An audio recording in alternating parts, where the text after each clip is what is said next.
کو قبولیت تک پہنچائے. سہارا درود کا لیں, بلند آواز سے صلوات کریں.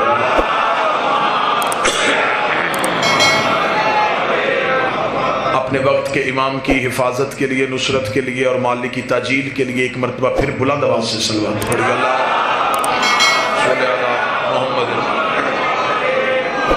اجازت ہے ذکر شروع کیا جا سکتا. آج کی مجلس مخصوص و منسوب ہے اس شہنشاہ کے نام جس کا کردار بھی علی ہے اور نام بھی علی ہے. بسم اللہ.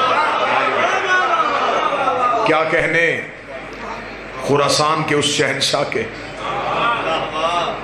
جو ایک ہی وقت میں محمد بھی ہے اور علی بھی ہے. یہ اعزاز صرف سیدہ کے بیٹوں کے پاس ہے. یہ اعزاز صرف خاتون جنت کے بچوں کے پاس ہے کہ یہ آل محمد ہو کے پھر محمد ہو جاتے ہیں. مولا حسین عزت عطا.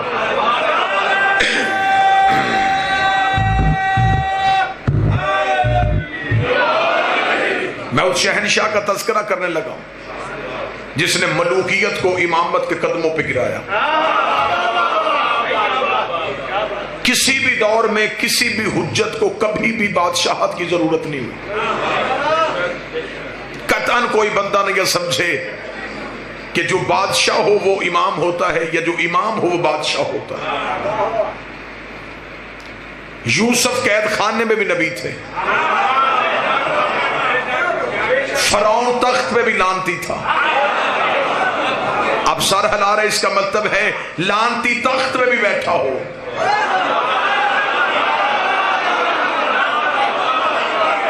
وہ لعنت سے نہیں بچ سکتا. حجت قید خانے میں بھی ہو تو وہ حجت. اللہ نے سب سے پہلا ہادی آدم بنایا تھا. اللہ نے حضرت آدم کو تخت نہیں دیا, تاج نہیں دیا, جبکہ خدا نے آسمان پہ اعلان کیا تھا کہ میں اپنا پہلا خلیفہ بنانے لگا زمین والوں کے لیے. تو میرے مالک اگر تو نے پہلا خلیفہ بھیجنا تھا اسے پورے جاہ و جلال کے ساتھ بھیجتا تاکہ دنیا کو پتا چلتا کہ جبار و قہار کا خلیفہ ہے. اسے تخت دیتا, اسے تاج دیتا, مخلوقات کو اس کی تابع کرتا, اس کے سر پہ تاج ہوتا. لیکن تو نے کوئی روب نہیں دیا. آواز پروردگار آئی, میں آدم کو تخت اور تاج بھی دے سکتا تھا. اب جملہ بڑا بریک ہے, جو جاگ رہا ہے وہ جملہ سنے گا.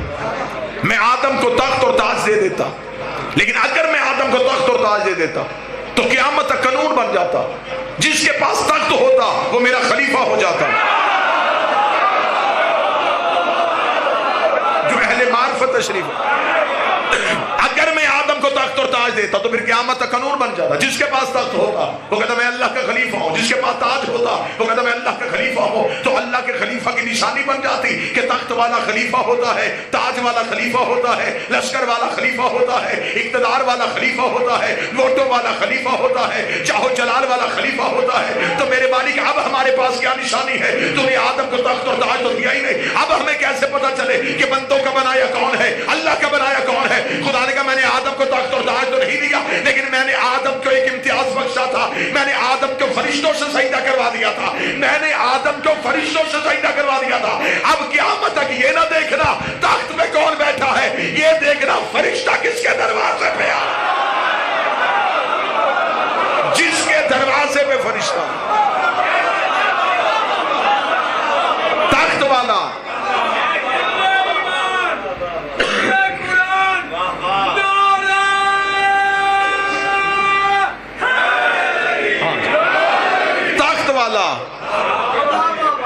بندوں کا بنایا ہو سکتا, لیکن جس کے دروازے پہ فرشتہ ہے, جو فرشتے کو دیکھے ایک بار نہیں, مرتے ہوئے تو فرشتے کو ہر کوئی دیکھ لیتا. فرشتہ جس کی خدمت پہ معمول ہو, جس کی تابع داری کرے, اور فرشتہ ہر کسی کی تابع داری نہیں کرتا. قرآن ابھی ممبر پہ لے کے آؤ, فرشتہ مریم کے حجرے میں گیا. مریم نے پوچھا انی اعوذ بالرحمن, میں تجھ سے رحمان کی پناہ چاہتی ہوں. کون ہے تو؟ جو بغیر اجازت کے بطول کے حجرے میں آ گیا. مریم نے تھوڑا روب جھاڑا تو فرشتہ بھی بول پڑا. اسے کہا رک بی بی، انا رسول ربک، میں تیرے رب کا بھیجا رسول ہوں. مریم نے کہا کیوں آیا ہے؟ اسے کہا تجھے بیٹا دینے آیا ہوں. قرآن ممبر پہ لے کر اس نے یہ نہیں کہا کہ اس نے بھیجا ہے میں دینے آیا ہوں، میں دینے آیا ہوں. غلام زکیہ، ایک پاکیزہ بیٹا، میں تجھے دینے آیا ہوں. مریم نے کہا میں بتول ہوں. اس نے کہا میں رب کا رسول ہوں، تجھے بیٹا دینے آیا ہوں. مریم نے پوچھا تو کون ہے؟ اس نے کہا رب کا رسول ہوں، بیٹا دینے آیا ہوں. مریم نے پوچھا تو کون ہے؟ اس نے کہا رب کا رسول ہوں، بیٹا دینے آیا ہوں. مریم نے پوچھا کون ہے؟ اس کا رب کا رسول ہوں، بیٹا دینے آیا ہو. سطر میں نے قتل نہیں کروانی، لفظ میں نے زمین پہ نہیں جانے دینا. مریم نے پوچھا کون ہے؟ کہتا رب کا رسول ہوں، بیٹا دینے آیا ہو. یہی فرشتہ زہرا کے دروازے پہ آیا. زہرا نے پوچھا کون ہے؟ کہتا فقیر ہوں، روٹی لینے آیا. بولو جو حسین کے نوکر بیٹھے. مالک حسین وہاں کیا کہہ رہا ہے؟ وہاں کہہ رہا ہے کہ میں بیٹا دینے آیا ہوں، یہاں کہہ رہا ہے روٹی لینے آیا ہوں. اب نیاز بیگ میں فتوے کی دکان کھلے تو پھر کھلے. اس کا مطلب ہے جن کا فقیر مریم کو بیٹے دے سکتا ہے وہ علی ہمیں بیٹے کیوں نہیں؟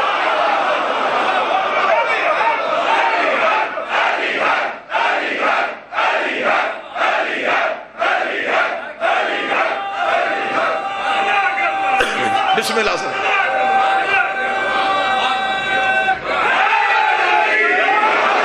کیا کہا اس نے؟ میں روٹی لینے آیا. قرآن لیا ہو، سنی تفسیر دکھاؤں. طاہر القادری نے لکھا تفہیم القرآن کہ یہ مکے مدینے کے فقیر نہیں تھے، یہ اللہ کے بھیجے فرشتے تھے جو زہرا سے روٹیاں مانگتے رہے. اب یہ سوال طاہر القادری سے پوچھو، فرشتوں کو تو بھوک لگتی نہیں،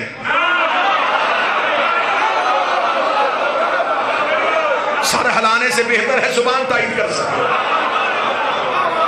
فرشتوں کو تو بھوک لگتی نہیں، پھر وہ کیوں روٹی مانگ رہے تھے؟ اچھا جو نہیں کھاتے وہ مانگ رہے ہیں.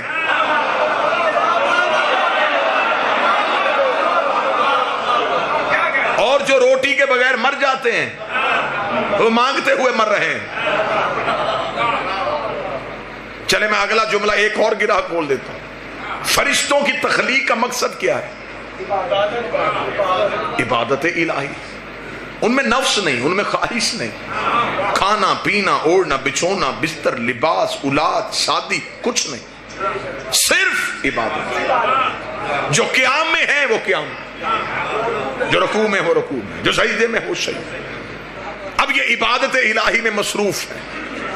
ان میں سے خدا نے چند فرشتوں کو بھیجا ہے زہرا کے دروازے پہ روٹی میں. سنیے، میں یہاں منبر پہ تقریر کر رہا ہوں، مجھے باہر سے کوئی بھائی آواز دے الوی صاحب مجلس چھوڑے پہلے آئیں چائے پی لیں، تو اب مجھے بتائیں کیا مجھے منبر چھوڑنا چاہیے؟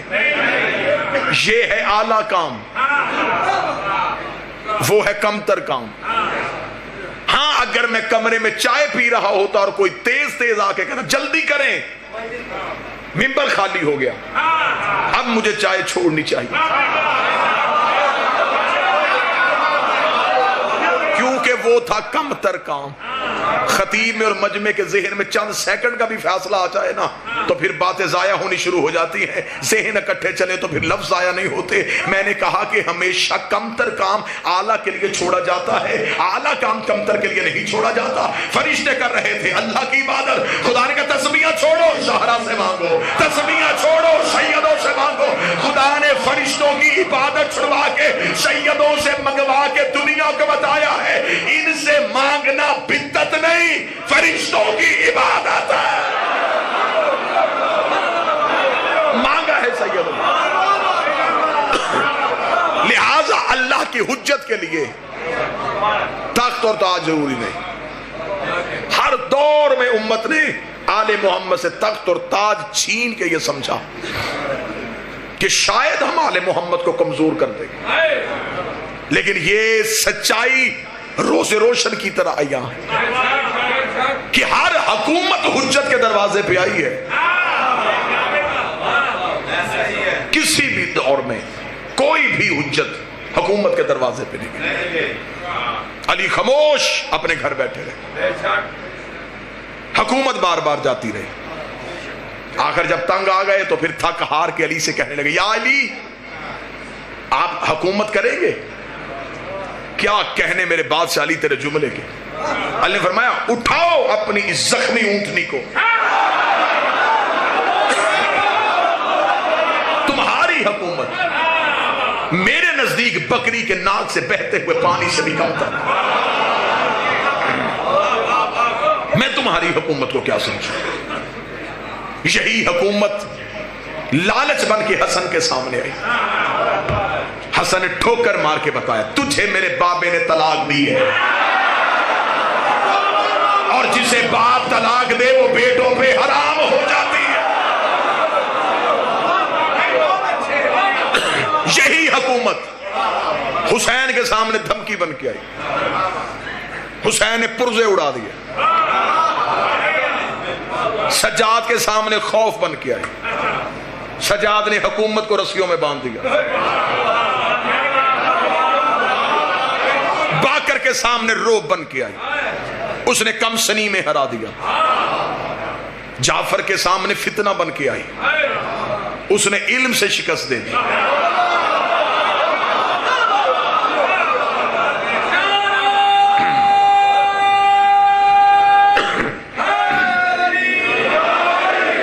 موسیٰ کے سامنے پھر فرعون بن کے آئی.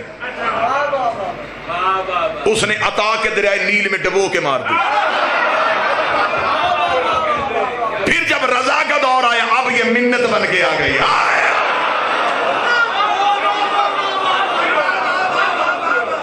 کہاں سے چلی تھی، کہاں سے چلی تھی؟ کبھی دھمکی، کبھی لالچ، کبھی خوف، کبھی روب. چلتے چلتے میرے بادشاہ علی ابن موسیٰ رضا کا دور آیا.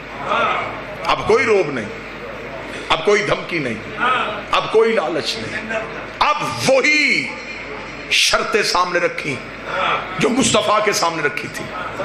مصطفیٰ سے بھی کہا تھا رشتہ بھی دیتے ہیں،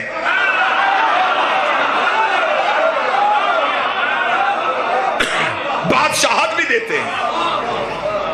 چلتے چلتے چلتے چلتے اخیر اتنی مجبور ہو گئی. آنکھ میں محمد سے کیا کہ پھر وہی بات کہی رشتہ بھی لے لے، بادشاہت بھی لے لے، کسی طریقے سے ہمیں لعنت سے بچا. امام رضا مدینہ سے نکلے. اب سفر شروع ہو گیا ہے خراسان کی طرف. بادشاہت ہے مامون رشید کی. میں پورا موضوع امام رضا پڑھنے لگا ہوں. اگر آپ کی سماعت مکمل متوجہ. امام چلتے چلتے پہنچے. جب امام پہنچے تو یہ بہت لمبا ایک واقعہ میں پڑھوں گا تو بات امام کے سفر پہ ہی ختم ہو جائے گی اور میں جہاں پہنچنا چاہتا ہوں وہ بات ادھوری رہ جائے. نیشا پور کا سفر امام کا مشہور ترین سفر. اتنی دنیا علم کے لیے ترس گئی تھی، اتنی ترس گئی تھی کہ اتنا عرصہ ہو گیا تھا باب علم بند تھا. اتنا ترس گئی تھی کہ امام جس گھوڑے پہ تھے 7 لوگ کاغذ قلم اٹھا کے آ رہے تھے یہ بولے ہم لکھیں.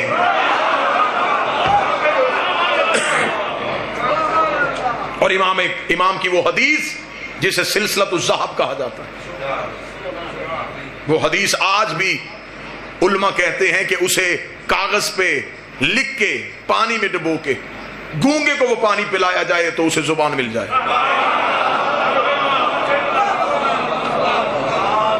وہ حدیث سلسلۃ الذہب پڑھ کے اندھے کی آنکھوں پہ پھونک ماری جائے اسے بینائی مل جائے. جب نیشاپور کے قریب آ کے امام سے پوچھا گیا کچھ تو بول، امام نے پھر ایک سلسلہ شروع کیا. اسے کہتے ہیں سلسلہ عصمت، اسے کہتے ہیں شجرہ طیبہ. امام نے کہا میں نے سنا ہے اپنے باپ سے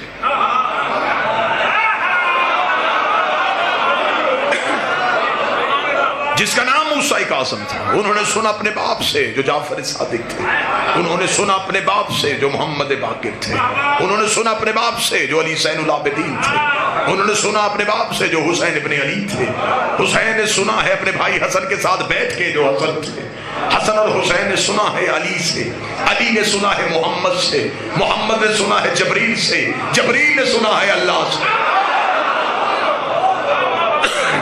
امام نے پورا سلسلہ پڑھا، اس سلسلے میں ایک بھی کڑی ٹوٹی ہوئی نہیں تھی۔ جب امام نے اتنا بہترین سلسلہ پڑھا تو لوگوں نے کاغذ قلم ہاتھ میں کیا سنا؟ اب امام گھٹنوں پہ کھڑے ہوئے، زین پہ کھڑے ہوئے، امام نے کہا لا الہ الا اللہ ایک قلعہ ہے،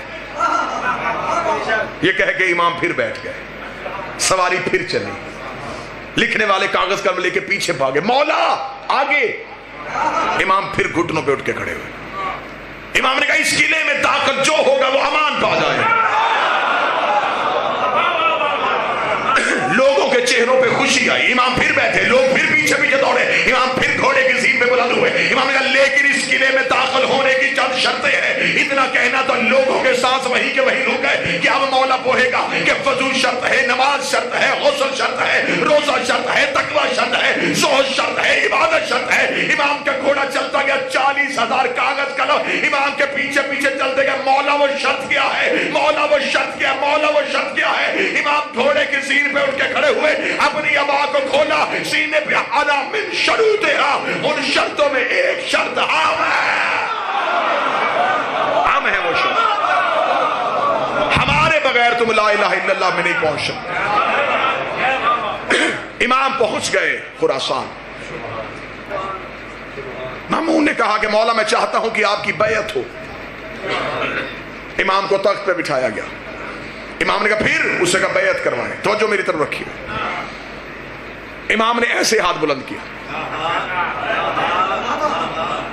لوگ سامنے لائن بنا کے کھڑے تھے بیعت کرنے کے لیے، امام یوں بیٹھے تھے بلا تشبیہ۔ مامون نے کہا کہ مولا میں بیعت کروانا چاہتا ہوں، امام نے کہا میں بیعت کروا رہا ہوں، اس نے کہا مولا ایسے بیعت نہیں، ہم تو ایسے کرواتے ہیں۔ امام نے مامون کی طرف دیکھا، بدبخت تجھے نہیں پتا معصوم کسی کے آگے یوں نہیں کرتا،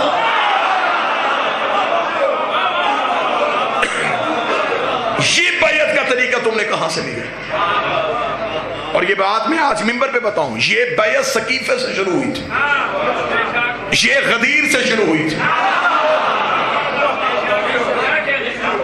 غدیر میں رسول نے علی کا ہاتھ ایسے نہیں بڑھایا، ایسے اٹھایا۔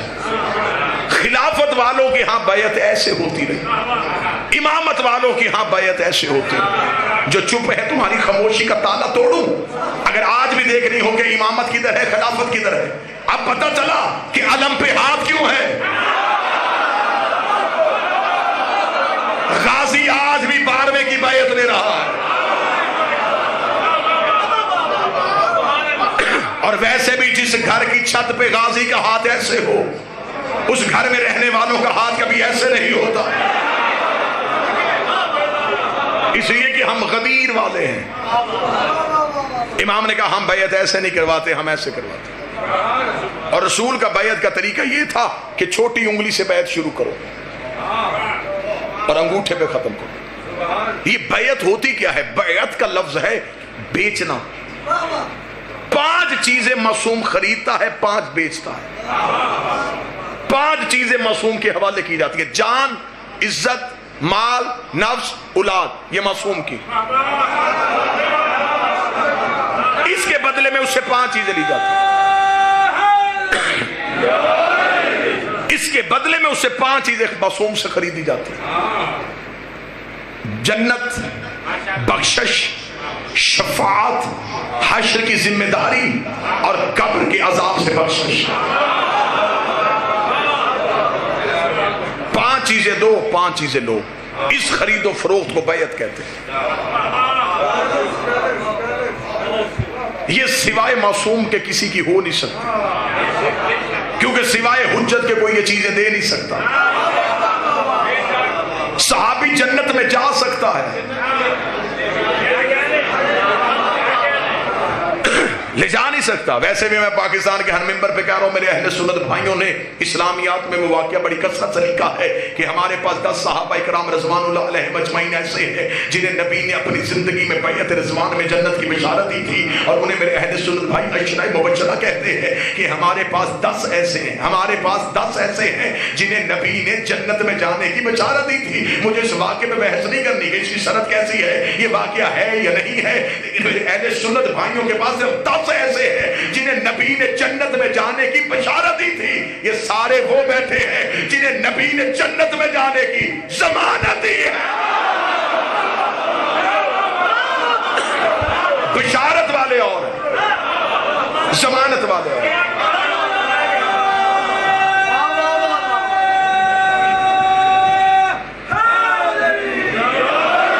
متوجہ ہے جی. امام نے فرمایا بیعت ایسے ہو. امام کی بیعت ہو گئی. جب بیعت ہو گئی تو اب مامون نے کہا مولا پہلا حکم. مولا نے اپنی حکومت میں اپنی گورنمنٹ میں جو پہلا حکم پاس کیا, جو پہلا ایگزیکٹو آرڈر پاس کیا, وہ حکم نامہ کیا تھا؟ امام نے کہا سب سے پہلا میرا حکم یہ ہے کرنسی تبدیل کی جائے. میں تاریخ پڑھنے لگا ہوں آپ کو. امام نے کہا کرنسی تبدیل کی جائے. وجہ اس سے پہلے اسلامی ملکوں میں چلتا تھا روم کا سکہ. روم کے سکے کے اوپر بتوں کی تصویریں ہوتی تھی جس سے وہ اپنے مذہب کی تشہیر کرتے تھے. اس روم کے سکے کی اہمیت پوری دنیا میں ایسے تھی جیسے آج امریکن ڈالر کی, یعنی کہ امریکن ڈالر آپ کو دنیا کے ہر ملک میں چل جائے. روم کے سکے کے ساتھ خرید و فروخت ہوتی تھی. امام نے کہا پہلا میرا حکم ہے جتنے اسلامی ملک ہیں یہ روم کا سکہ نہیں خریدیں گے. متوجہ ہیں بات کی جانب؟ تو میں بات میں کروں. جتنے بھی اسلامی ملک ہیں بس رکھو, یہ روم کا سکہ نہیں خریدیں گے. مامون نے کہا مولا پھر خرید و فروخت کیسے ہوگی؟ امام نے فرمایا ہم اپنا سکہ بنائیں گے. معلوماتی میں یہ سنانا چاہتا ہوں. فوراً ٹکسال کو بلایا گیا. سکہ ڈھالا گیا. مامون نے کہا مولا سکہ تو ڈھل گیا, اب آپ بتائیں سکے پہ کیا لکھیں؟ کعبہ کی تصویر بنائیں, لا الہ الا اللہ لکھوائیں؟ امام نے ٹکسال سے کہا سکہ میرے ہاتھ میں دے. سکہ ہاتھ میں دیا. امام نے کہا جو اللہ کی مرضی ہوگی وہ لکھوائے گا. یہ کہہ کے امام نے دستے دعا بلند کیے, میرے مالک یہ اسلامی ملکوں کا سکہ ہے, وہ لکھوا جو تیری رضا ہے. یہ کہہ کے امام نے اپنی انگشتری سے مہر لگائی, لکھا ہوا تھا علی اور ولی اللہ.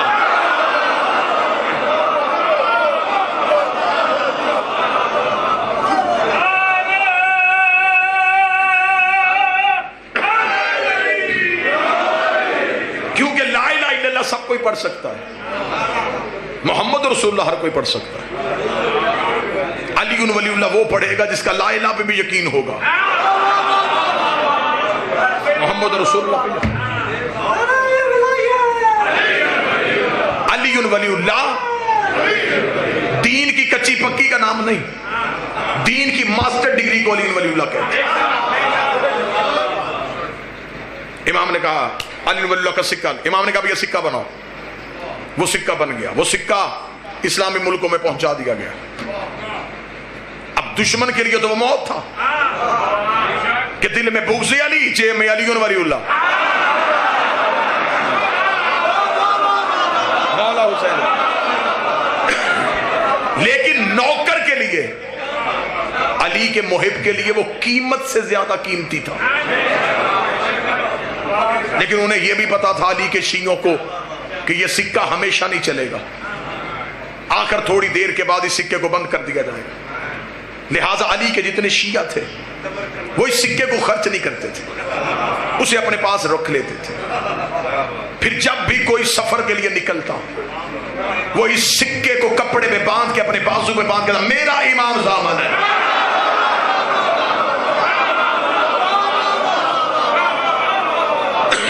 یہ پہچان ہوتی تھی شیعوں کی.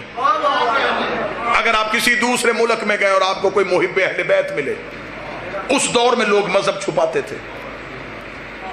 شوہر بیوی کو نہیں بتاتا تھا کہ میرا مذہب کیا ہے. دوست کو نہیں بتاتا تھا کہ میرا عقیدہ کیا ہے. ایک دوسرے سے جب تنہائی میں ملتے اور ایک دوسرے سے پوچھتے تو علی سے محبت کرتا ہے یا نہیں کرتا. پھر یہ امام زامن نشانی ہوتی تھی, یہ آئی ڈی کارڈ ہوتا تھا. اسے کھول کے دکھاتے تھے میں بھی علی کی ولایت کا قائل ہوں.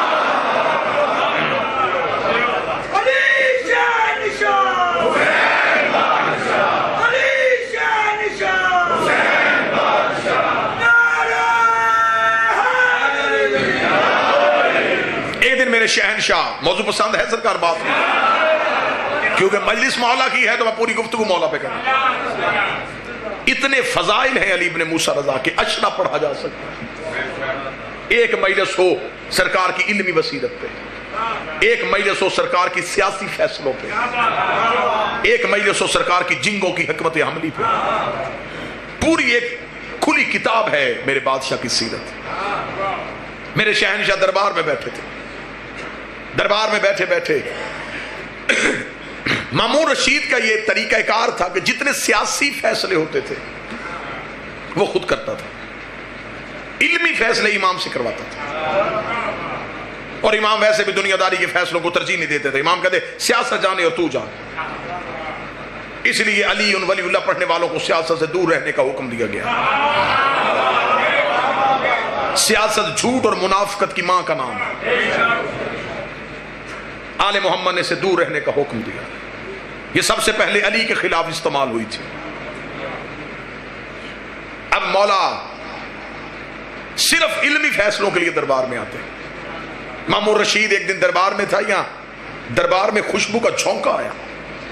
اتنی تیز خوشبو تھی کہ ہر کوئی دائیں بائیں دیکھنے میں مجبور ہو گیا یہ خوشبو کہاں سے آئی. مامون رشید بھی اپنی جگہ سے اٹھا اور اس نے یوں دیکھا یہ خوشبو کہاں سے آئی ہے. یا دور سے ایک شخص ہاتھ کا اشارہ کر رہا تھا. مامون نے کہا اسے بلاؤ. کون ہے تو؟ اس کا جسے ڈھونڈ رہا ہے. کون؟ اس نے کہا وہ خوشبو میرے پاس ہے. مامون نے کہا کون سا عطر ہے؟ کس پھول کی خوشبو ہے؟ کہاں سے خرید کے لایا ہے؟ اس نے کہا نہ یہ پھول نہ یہ عطر. پھر یہ کیا ہے؟ اس نے ایک کپڑے کو کھولا, اس کے اندر ایک ڈبی تھی, اس نے ڈبی کو کھولا, مامون کے سامنے کیا. مامون نے کہا یہ کیا ہے؟ اس نے کہا تیرے رسول کے سر کے بال. یہ منہ مبارک رسول ہے, نسل در نسل ہمارے پاس آ رہے ہیں. تو پھر اس نے کہا اب میں غریب ہو گیا ہوں, چاہتا ہوں یہ بال بیچ دوں, لہذا میں چاہتا ہوں کہ تو خریدے. مامون نے کہا قیمت؟ اس نے ایک بال 100 دینار, 7 بال 700 دینار. اس نے کہا اتنے قیمتی کیوں؟ اس نے رسول کے ہیں, خریدنے. مشیروں نے مامون سے کہا خرید لے, کوئی نہ کوئی چیز تو ہمارے پاس بھی ہوگی, ہم بھی نبی کے وارث ہیں.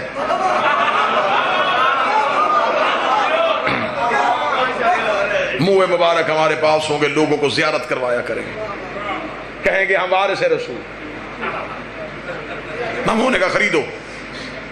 بال خریدنے کے لیے جب وقت آیا خزانے سے پیسے دیے جانے لگے.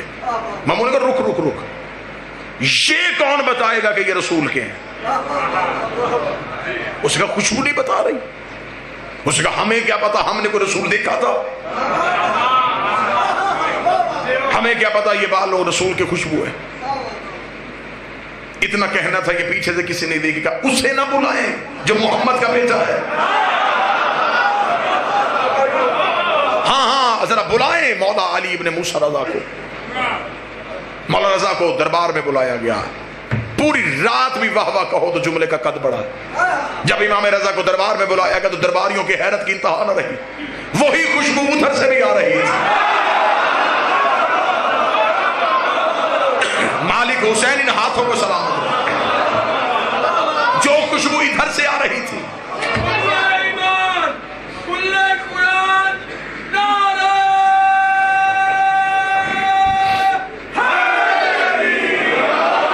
بالکل وہی خوشبو ادھر سے